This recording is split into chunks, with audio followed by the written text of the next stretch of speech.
कि जो घोड़े अभी हमारे पास खड़े हैं उनके इस प्रकार का बिट लगा हुआ है, इस प्रकार का जो है ये इन्होंने लगा रखा है, जिससे घोड़े के मुंह में बहुत नुकसान होता है। उसी प्रकार से आप ये देख रहे हैं, ये भी गलत है। ये जो है ये भी सब गलत है। और मैं दोबारा ये बात आपके सामने रखने जा रहा हूँ कि ये सारे जो मुंह में घोड़ों के पिट लग रहे हैं, ये भारत सरकार द्वारा अभी हाल ही में इन्हें खत्म कर दिया गया है, इन्हें बैन कर दिया गया है। और कोई भी अगर इसको लगाता है तो उसके खिलाफ केस भी दर्ज हो सकता है, और जो इनको बेचता है उनके खिलाफ भी केस दर्ज हो सकता है। तो इसलिए मैं इस साल हम लोग सबको ये सूचित कर रहे हैं कि आप लोग इसको लगाना बंद कर दें, खरीदना बंद कर दें। ये जो सादे प्रकार के बिट हैं इनको काम में लें, इससे घोड़े का मुंह खराब नहीं होता, घोड़े के खून नहीं निकलता है, घोड़े के दांत खराब नहीं होते हैं, और इसका इस्तेमाल आप करें। मैं नमूने के लिए आपको ये घोड़ा बता रहा हूँ। आपका नाम क्या है? दुर्गा राम जी कोटपुतली से है। आप इतना बड़ा घोड़ा आप साइड में देख रहे हैं, मजबूत घोड़ा है, इन्होंने घोड़ी है, इन्होंने बिल्कुल सादा एक बिट इसके मुंह में लगा रखा है। अगर वो इस ऐसे बढ़िया घोड़े को इस बिट को लगा करके चला सकते हैं, कंट्रोल कर सकते हैं, तो अपन को ऐसे बिट लगाने की कोई जरूरत नहीं है। आगे आने वाले समय में इस बिटों को लगाने में, इस्तेमाल में केस दर्ज हो सकते हैं। लगाम जो ये है इसको इसमें ध्यान रखें, और इनको इस्तेमाल ऐसे वाले लगाम इसको इस्तेमाल नहीं करें। साथ ही में मैं ये भी आपको बताना चाह रहा हूँ कि अभी पूरे भारतवर्ष में घोड़ों का बीमा चालू हो गया है। घोड़ों का इंश्योरेंस हो सकता है, घोड़ों का बीमा हो सकता है, सभी प्रकार के घोड़ों का हो रहा है। उसमें जरूरी सिर्फ इतना है कि उसका एक माइक्रो चिप, एक चिप लगती है घोड़े के गर्दन में, जिससे कि उसका पूरा ये एक प्रकार का चिप है।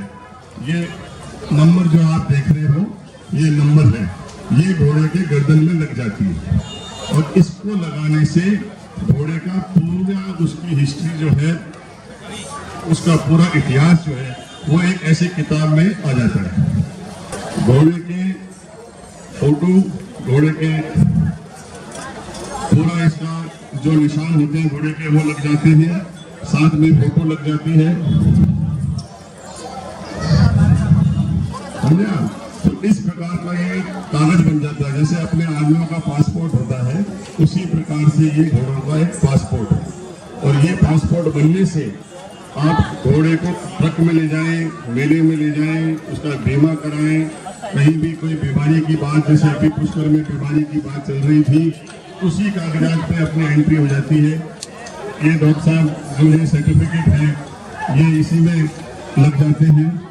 और इसी प्रकार से घोड़े का सबसे जरूरी, आप लोग यहाँ सुनते होंगे, लोग कहते हैं ये काला कांटा की लाइन का बच्चा है, ये आलीशान का बच्चा है, तो ये तूफान का बच्चा है। तो मैं उनसे ये पूछता हूँ कि इसका क्या प्रूफ है, उसका क्या अपने पास चीज है जिसमें आप ये कह सकते हो कि ये बच्चा किसका।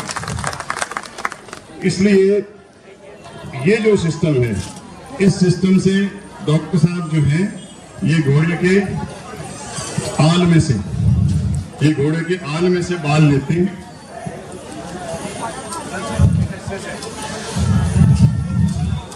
एक निकाल के बता सकते हो डॉक्टर साहब, ये सिर्फ बाल लेना पड़ता है घोड़े का। ये बाल ले लिया, इस लिफाफे में इसको डाल देते हैं, और डालने के बाद हम पूना में, जो हिंदुस्तान में सिर्फ एक ही जगह है जहां इसका टेस्ट होता है, जब आप लेते हैं टेस्ट करने के लिए, तो इसका जो भी खर्चा होता है वो वहाँ पूना में जो लैबोरेटरी है जहाँ ये टेस्टिंग होती है, वो इसका 6,000 रुपये लेते हैं, और एक टाइम के लिए, फिर वो जिंदगी भर के लिए घोड़ा आपका रजिस्टर हो जाता है। अब अगर बीमा में कुछ ऐसे घोड़े हैं जिसकी लाइन में अपन नहीं बना रहे, जिसकी ब्रीडिंग नहीं कर रहे, वो सिर्फ अपने डांस के लिए है, नाच के लिए है या कोई खेल कूद के लिए है, तो उसके लिए 6,000 रुपये खर्च करने की जरूरत नहीं है।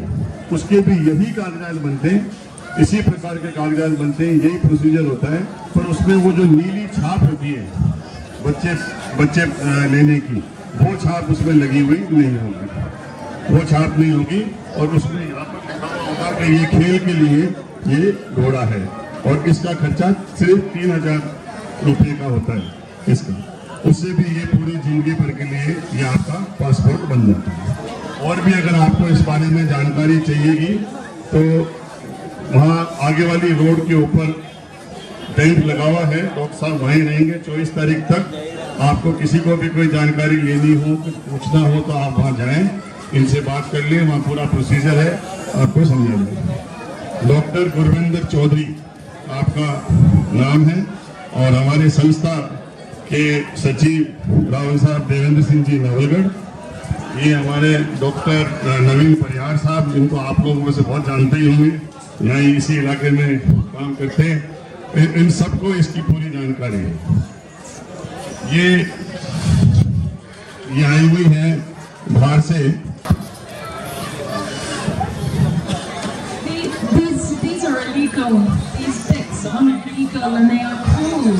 Why are they being used here and sold here? ये यही सवाल पूछ रही है।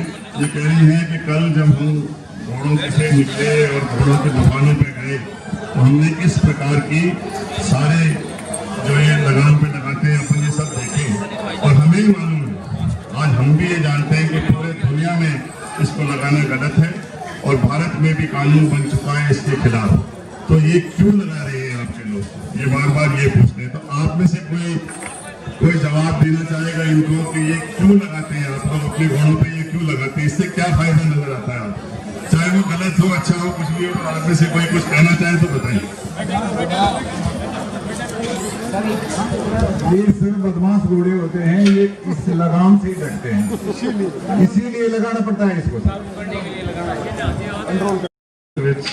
We had to explain to you that because these horses are uncontrollable, we are unable to control them. That is why we are using this bit. So, If we were trained with these bits from a young age, they would be controllable. इनका कहने का मतलब जो है वो बिल्कुल सही है। मैं आपको ये बात बताता हूँ।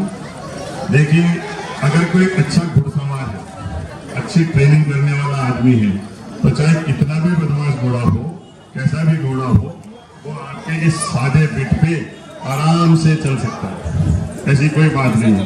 अब हम लोग सब चलाते हैं, हम लोग सब इसी बिट के ऊपर घोड़ों को चलाते हैं।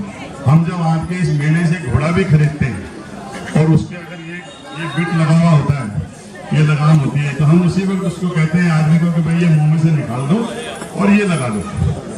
और वो आदमी हमको वही जवाब देता है जो आपने कहा, करे साहब पटक देगा, मार देगा, बैठ नहीं सकते हो। हम कहते हैं भाई तो लगा तो दे इसको, फिर हम देखते हैं। एक बार बैठते हैं, जरूर खड़ा होता है, जरूर इधर उधर भटकता है, क्योंकि उसको महसूस क्या होता है, उसको बदमाशी महसूस नहीं, उसको वो दर्द महसूस